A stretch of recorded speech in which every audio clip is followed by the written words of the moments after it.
नमस्कार, मैं हूं राधिका और आप देख रहे हैं सियासत नगरी।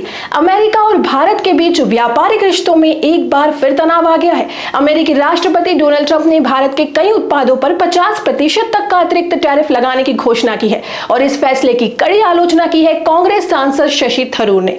थरूर ने कहा है कि ट्रंप का यह निर्णय पूरी तरह से पक्षपातपूर्ण और दोहरे मापदंड वाला है। उन्होंने सवाल उठाया कि जब चीन भारत से कई गुना ज्यादा रूसी तेल आयात कर रहा है तब उसे 90 दिन की छूट कैसे दी जा सकती है। थरूर बोले, अमेरिका खुद रूस से यूरेनियम, पैलेडियम जैसी चीजें खरीद रहा है। थरूर बोले, अमेरिका खुद रूस से यूरेनियम, पैलेडियम जैसी चीजें खरीद रहा है और भारत को टारगेट किया जा रहा है। ये व्यापार नहीं, राजनीति है। कांग्रेस नेता ने इस टैरिफ को अमेरिका में भारतीय वस्तुओं की मांग पर सीधा प्रभाव डालने वाला कदम बताया।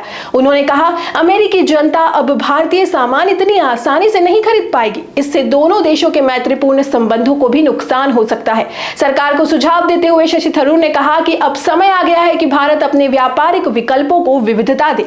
उन्होंने कहा, हमारा ब्रिटेन के साथ मुक्त व्यापार समझौता है, यूरोपीय संघ से बातचीत चल रही है और कई ऐसे बाजार हैं जो भारतीय उत्पादों में रुचि रखते हैं। हमें इन साझेदारों पर ज्यादा ध्यान देना चाहिए। थरूर ने संकेत दिया कि अब भारत के भीतर भी अमेरिकी सामानों पर पारस्परिक टैरिफ लगाने की मांग तेज हो सकती है। इस पूरे विवाद पर विदेश मंत्रालय ने भी प्रतिक्रिया दी है। मंत्रालय ने कहा कि भारत का तेल आयात देश की ऊर्जा सुरक्षा और बाजार की जरूरतों पर आधारित है और हमने अपनी स्थिति पहले ही अमेरिका के सामने स्पष्ट कर दी है। अब बड़ा सवाल यह है कि क्या ट्रंप प्रशासन का यह कदम केवल व्यापारिक दबाव है या इसके पीछे कोई रणनीतिक संदेश, और क्या भारत अब अमेरिका की जगह नए साझेदारों की तरफ रुख करेगा? जवाब आने वाले दिनों में तय होंगे। फिलहाल के लिए इतना ही। आप देखते रहें सियासत नगरी।